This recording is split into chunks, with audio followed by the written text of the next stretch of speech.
Sometimes it is more educational as a chess player to see a world-class player play an average or strong club player. In this game, Bobby Fischer is playing someone named Ohar's Cella or Cella. I don't actually know how to pronounce their name. This was played in a simultaneous exhibition at Davis College. And this opponent of Fischer actually defends very, very well. But at the end, Fischer's combination is so brilliant that Larry Evans said it was like a Paul Morphy combination, even comparing it to the famous Morphy Opera House game, which I'm sure many of you are familiar with. So let's jump right in and watch this attacking masterpiece from the great Bobby Fischer. He has white, Cella has black. Fischer begins with e4, e5, knight f3, knight c6, bishop to c4. So Fischer does not play his normal Spanish that he would play against a world-class player like a Smyslov or a Botvinnik. He plays the Italian game, bishop to c5, and here another surprise from Fischer, b4, the Evans gambit, not named after Larry Evans, his contemporary, but Captain Evans from many, many decades earlier.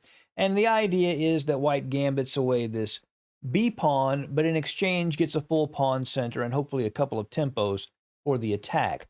Black takes, Fischer plays c3. Black can play the bishop back to a5. That's a totally reasonable defense, but in this game, bishop to e7 is played by black, and Fischer immediately takes the center with d4.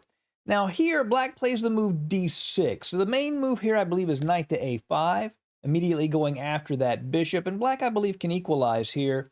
After bishop to e2, black can just take on d4 and then play d5. This seems to be a fairly equal position, and if instead white takes the pawn at e5, then just knight takes bishop, knight takes, and then d5 again. Should equalize. But here, black plays d6. And this gives Fischer, I think, a bit of an edge. One of the things you have to look for is the pressure along this diagonal aiming at f7. The fact the main line here is queen to b3, immediately opening up that pressure. But Fischer goes ahead and takes on e5. If black takes with the pawn, then queen to b3 is still very difficult for black to deal with. But he goes ahead and takes with the knight. Knight takes e5, de5. So Fischer can play queen to b3 here, but he plays a more aggressive and perhaps better move, at least from a human perspective, probably about the same in terms of computer analysis. But that's queen to h5. Not only does he attack the pawn at f7, but he also attacks this pawn at e5. The only move black has here is g6. There's really no other way to defend that pawn. If knight to h6, he would just take the pawn, and if bishop were to come here, then there's actually a pin on this f7 pawn, and it becomes a mess, but white is just clearly better there. So g6 is played, queen takes e5. The queen attacks the rook at h8, creates a pin on the bishop at e7, knight to f6. So, believe it or not, black is pretty close to equal here.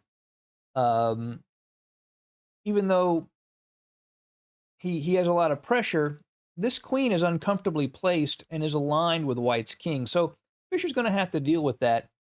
He piles on more pressure with bishop to a3. So this bishop at e7 is pinned, so he just adds to the pressure. The idea is if black castles, then that bishop would fall. Now, the move that keeps equality for black here is the move bishop to e6.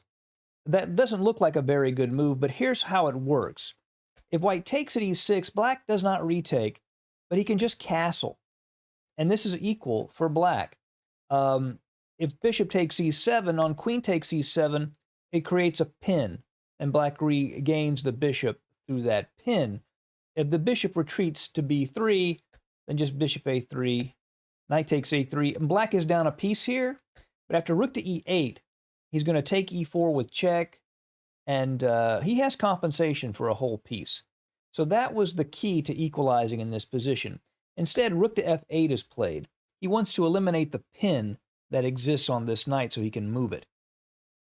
Castles, knight to g4. Of course, that hits the queen. He wants to kick that queen away so this bishop is no longer pinned. The queen goes to g3. Black takes the bishop at a3, knight takes a3, and queen to e7, hits that knight at a3, and here Fischer comes up with a very interesting idea. He does not retreat the knight. which would be a passive move. He instead plays bishop to b5 check. Now that looks like a blunder in a way, because after black's next move, c6, there's a double attack. He's attacking the knight, and he's attacking the bishop. But Fischer, of course, knew that that was going to happen. He was prepared to give up that bishop, and he plays this nice move, knight to c4, aiming at the d6 square, causing all kinds of trouble checking the black king. As it turns out, black should take that bishop, and maybe he can survive here. After pawn takes bishop, knight to d6 check, king to d7, say rook a to d1, lining up against the king, king to c6, and here black is actually hanging on. After knight takes b5, he doesn't want to take that with the king, because then after rook to d6, he can get in big trouble. But just b6, and black may be able to survive this position. But that's a scary thing to play, and you want to believe Fischer. If he offers a piece, you're playing him in a simul, you think he probably knows more than I do. So instead, queen to e6 was played to give the king some breathing room.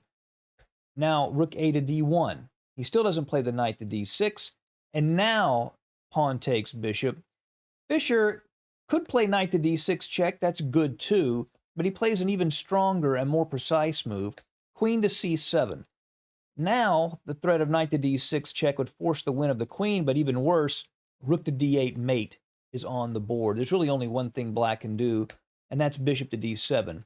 It blocks that mate and allows the king to move to e7. Knight to d6 check, king to e7.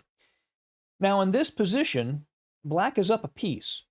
So Fischer has to attack with great precision, and there is only one move that wins the game here. Can you find it? Fischer played this brilliant shot.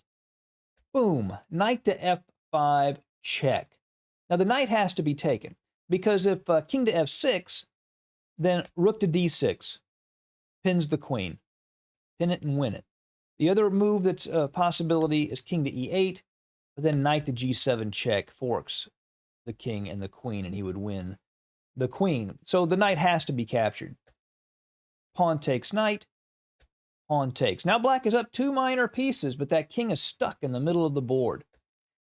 Queen takes f5 seems like an obvious move. The problem is queen to d6 check just decides everything. If king to e8, then rook f to e1 check. The bishop can't block because it's queen to d7 mate. Because that bishop is pinned, it cannot capture the queen.